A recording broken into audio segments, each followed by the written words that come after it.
Assalamualaikum warahmatullahi wabarakatuh. Halo teman-teman semua. Tentunya dari kita semua itu pernah mendengar istilah doa ya, atau permohonan kepada Tuhan Yang Maha Kuasa. Di dalam beberapa agama, doa itu adalah sesuatu yang dipanjatkan oleh seorang hamba kepada Tuhannya dengan tujuan si hamba itu memperoleh imbal balik atau memperoleh hasil atau memperoleh sesuatu yang sesuai dengan hajat atau keinginan dari hamba tersebut. Namun tetapi ada beberapa etika berdoa yang terdapat di dalam Al-Quran serta hadis-hadis. Juga biasanya hal-hal tersebut diucapkan oleh para ulama, para kiai, atau guru-guru yang diucapkan ketika mewejang muridnya atau ketika berdakwah kepada seluruh jamaah yang dimilikinya.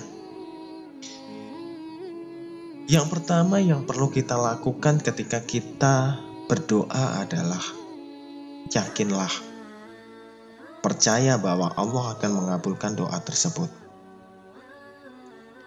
Seorang hamba yang beriman, walaupun yang dia panjatkan adalah perkara doa yang sepele, ataupun perkara doa yang sulit sekali dikabulkan dalam pandangan manusia, dia akan tetap yakin kepada Tuhannya.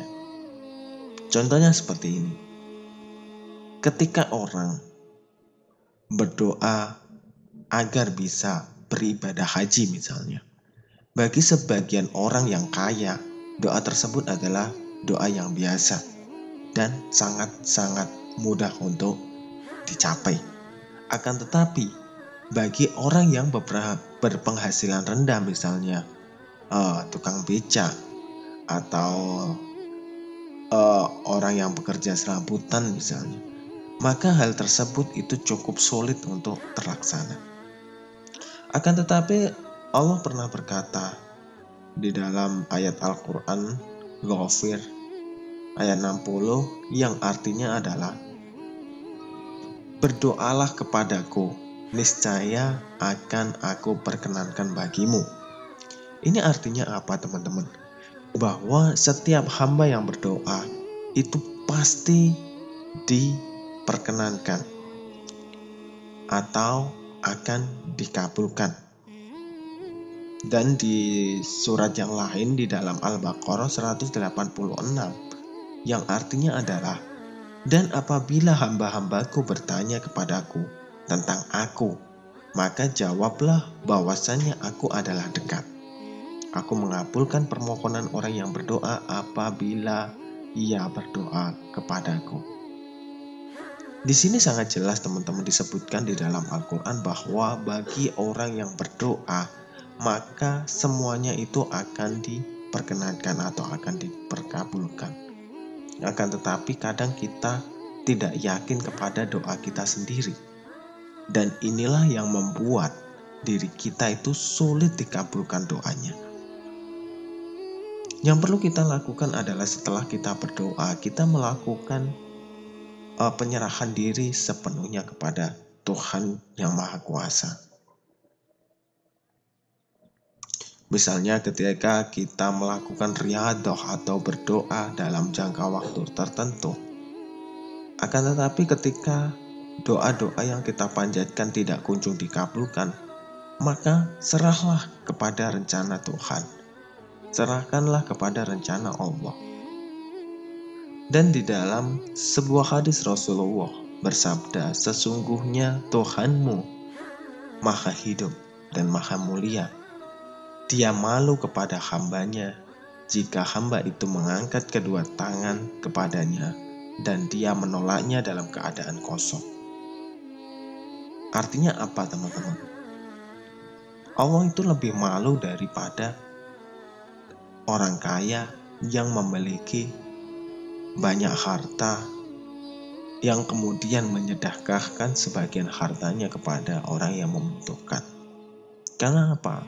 Allah itu lebih kaya dari orang tersebut. Jadi Allah tidak akan membiarkan tangan-tangan hamba yang mengangkat menengadah ke langit dibiarkan dalam keadaan kosong. Jadi hendaklah jika salah satu di antara kita berdoa, itu berdoa yang sungguh-sungguh, meminta yang sungguh-sungguh. Janganlah terus kita berdoa itu membuat keraguan pada diri kita sendiri. Misalnya kita berdoa, "Ya Allah, jika Engkau menghendaki, berilah kepadaku." Apakah ini sungguh-sungguh? Kelihatannya sungguh-sungguh, tapi di sisi lain itu akan membuat kesan bahwa Allah itu belum tentu mengabulkan.